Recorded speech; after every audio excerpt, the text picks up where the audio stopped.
audiencia hasta un final que era el que esperábamos, ¿no? Donde todos hayan podido participar de manera equilibrada y correcta. Muchísimas gracias. Gracias también a todos y a todas por la participación, a los que estáis aquí con nosotros. Gracias por acompañarme personalmente. Gracias a todos los que han participado a través de en fin, en streaming, online, y sobre todo también, por supuesto, a los ponentes, a todos y a todas, muchísimas gracias, porque realmente sí, como voy a enumerar ahora, he tomado nota de una serie de cuestiones que me parecen interesantes, algunas que coinciden con planteamientos que hacemos dentro del texto de la opinión, pero también algunas otras que creo que son interesantes y que se podrían explorar y que, por supuesto, veremos, como dice Yonut, en el segundo grupo de estudio. Voy a hacer un repaso un poco por las cuestiones que yo he querido resaltar de todo lo que se nos ha dicho hoy, como digo, muy interesante. Desde la OIT se nos habla de la necesidad de colaboración con las instituciones europeas y los Estados miembros, en un concepto que nosotros ponemos en valor dentro de la opinión, que es la formulación de políticas conjuntas en materia de trabajo decente, porque aunque ya tienen la OIT actualmente trabaja en una coordinación permanente con los gobiernos sobre el trabajo digno para impulsar el plan de acción, declaran desde la OIT que necesitan nuevas normas y, sobre todo, que se cumplan su seguimiento.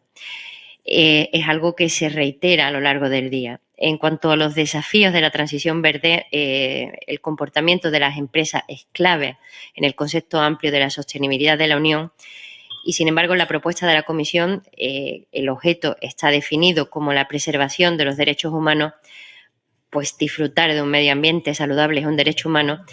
Por tanto, hay una relación directa entre empleos verdes y trabajo decente, pero esto no está contemplado dentro de la comunicación de la Comisión. Se nos avisa del riesgo que la transición plantea sobre las personas que puedan ser expulsadas del mercado de trabajo debido a este periodo transicional en que se deberían formar y capacitar para esos nuevos empleos verdes. Por último, se nos apunta que para que haya, y algo en lo que estoy de acuerdo, para que haya un trabajo verde decente es necesario la acción de los legisladores, vuelve la misma fórmula nuevamente en otro ponente, para lograr que haya normas que se cumplan y, además, para conseguir su seguimiento, como digo, algo sobre lo que se insiste a lo largo de la jornada. Igualmente, el derecho a la salud y a la seguridad en el trabajo es un factor que contribuye al trabajo decente y que optimiza en general el trabajo. El sistema de la seguridad y salud en el trabajo debería integrarse a nivel global en la lucha para la consecución de un trabajo decente, pues el objetivo debe ser conseguir acercar la salud de los trabajadores y la productividad, teniendo en cuenta la salud a lo largo de la vida dentro de un entorno justo y sostenible. Es algo que también en la comunicación pues se echa a faltar. Además, se nos dice que hay que promover una perspectiva de género en el objetivo del trabajo decente, pues, como se nos ha dicho hoy, la pobreza tiene rostro de mujer. Hay que promover de forma decidida la igualdad salarial entre hombres y mujeres y la igualdad entre trabajadores nacionales y trabajadores migrantes. La nueva directiva debe incidir en que la manera de conseguir el trabajo decente es promoviendo esta igualdad fuera de las fronteras de Europa, en todos los eslabones de la cadena de valor. Y esta óptica, como nos ha dicho el ponente, no se recoge en la propuesta de la Comisión y tampoco se habla de la protección de los trabajadores migrantes. En cuanto a la lucha contra la pobreza y la exclusión social, hoy se nos ha hablado de algo que todos sabemos, que la pobreza energética, dada la situación actual de la cruel guerra en Ucrania, está teniendo un gran desarrollo. Se necesitarían enfoques que tengan en cuenta no solo el nivel europeo y global, también hay que tener en cuenta los enfoques nacionales, pues hay que tener y valorar los impactos de la transición hacia una economía descarbonizada para que no tenga un impacto negativo sobre los más desfavorecidos. Es necesario una cierta coherencia entre las normas y valorar los impactos a nivel local. Se destaca también como muy positivo la participación de los agentes sociales en todo esto. Además, los fondos comunitarios deben también tener en cuenta estos enfoques. El profesor Dañino ha dicho cosas que considero que son muy interesantes y que pueden aportar mucho a la opinión que tenemos en curso, como es que la comunicación, algo que ya decimos, pero lo has desarrollado bastante, la comunicación de la comisión restringe la participación de los interlocutores sociales en el proceso de diligencia debida, sobre todo pensando en el concepto de sostenibilidad. En la propuesta del Parlamento sí se incluían, creando además un estatus especial para eso, pero en el proyecto de directiva no, con lo cual el margen que se les concede a los interlocutores sociales es muy reducido. No se menciona tampoco a los sindicatos, solo a los interlocutores sociales, pero el papel que se les otorga no se relaciona con el funcionamiento de todo el proceso, solo con las quejas que se planteen. La postura del Parlamento es muy diferente. Establece la consulta obligatoria a los sindicatos también en cuanto a los recursos que se conceden. Hay un estatus diferente que les implica en el diseño y desarrollo del proceso de la diligencia debida en la propuesta del Parlamento, mientras que la comunicación de la Comisión los excluye. Estas diferencias, a juicio del profesor Dañino, pueden ocasionar una serie de riesgos durante el proceso que puedan dificultar la consecución del objetivo del trabajo decente.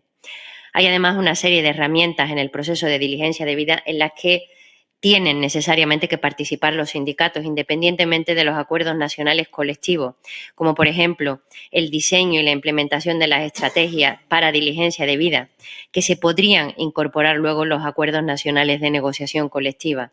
Hay que promover la diligencia debida para conseguir la libertad de negociación colectiva a nivel nacional e internacional, algo con lo que concuerdo con el profesor Dañino. Desde la TUS se nos dice que hay que promover derechos sindicales fuera de las fronteras de Europa para que el trabajo decente pueda ser una realidad. Y esto debe de hacerse, además, con la nueva directiva. Hay que cambiar el paradigma y renovar el marco jurídico para conseguir el trabajo decente en el mundo con un enfoque global. Business Europe, que coincide bastante con el representante de TUS, nos dice que las empresas pueden contribuir a lograr el trabajo decente, algo que creo que es obvio, pero hay muchas cosas que, según la responsable de Business Europe, se escapan al control de las empresas. El diálogo social desempeña un papel importante y coincidiendo con el representante de la ETUD, nos dice que tiene que haber una coincidencia entre las políticas e instituciones para conseguir el trabajo decente. Y aporta en cuanto a la diligencia debida que quieren... perdón. Sorry. I speak too fast. Okay. En cuanto a la diligencia debida, la responsable de Business Europe declara que quieren un marco más realista, pues, como ya he dicho antes, consideran que es imposible actuar sobre toda la cadena de valor, ya que no se pueden considerar responsables a las empresas de cuestiones que escapan a su control. El doctor Molina Navarrete apunta que la comisión parece que está pretendiendo, en un planteamiento un poco genérico, cambiar el paradigma, es decir, en lugar de ser la economía la que incorpore valores sociales, la sostenibilidad integral, el nuevo paradigma debe invertir el sentido de la prioridad y ahora el cambio debería conllevar que sea lo social más importante sobre lo económico, es decir, si algo no es sostenible o social, no se plantea como viable económicamente. Y da como ejemplo de esto el índice Eurostoxx, que ya incorporan en esta línea 11 países, y sobre todo el reciente y más importante ejemplo de los fondos Next Generation y esa condicionalidad social que imponen para la recesión de los fondos por los países. Además, apunta que la responsabilidad social de las empresas es una condición necesaria a las empresas para avanzar en trabajo decente y en sostenibilidad integral, donde el trabajo decente debe estar en el centro, pero considera que, y en lo que estoy de acuerdo, la responsabilidad social no es suficiente. La herramienta de la directiva sobre diligencia debida es también muy importante, pero también considera que solo es una pieza del tablero. La comunicación de la Comisión del pasado 23 de febrero va mucho más allá, pero, según el profesor Navarrete, tiene debilidades. Considera que aunque se avanza en garantías jurídicas, no son suficientes. Considera también que faltan indicadores de cumplimiento del avance del trabajo decente y que faltaría dar más peso a la gobernanza del proceso e incorporar a los interlocutores sociales. Algo en lo que coincide también con la intervención de la doctora Adoración Guamán, que manifiesta que la directiva sobre diligencia debida tiene las siguientes debilidades. Primero es que no se diferencia entre trabajo decente y medio ambiente, y esto es un factor importante. Además, considera que el ámbito de aplicación de la comunicación, y ahí concuerdo con ella, es muy reducido. Reduce la propuesta inicial del Parlamento, por lo tanto, tiene que ampliarse, incluyendo a todas las empresas. Además, considera que el método para delimitar los derechos protegidos excluye al cambio climático, algo que en los debates en que estamos en estos momentos es absolutamente esencial. Considera la doctora Adoración Guamán que la delimitación de la responsabilidad de las empresas está basada en la expresión la relación comercial establecida, que presentará, a juicio de la doctora, problemas sobre todo en los últimos eslabones de la cadena de valor por su imprecisión, y en eso desde luego concuerdo con ella. Además, y coincidiendo con otros intervinientes, considera que se excluye a los sindicatos del proceso, las representaciones sindicales y los comités de empresa europeos no tienen garantizado un nivel de participación adecuado a lo largo de las cadenas de suministro.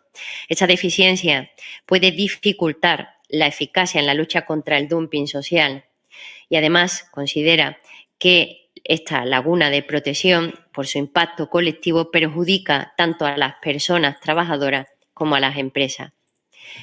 Se usa, siguiendo con la intervención de la doctora Guamán, a la responsabilidad social de las empresas como una posibilidad de exoneración de responsabilidades para las empresas, y considera que en la práctica estas lagunas y expresiones imprecisas hacen que las nuevas medidas puedan quedar en meros compromisos formales en manos de las empresas.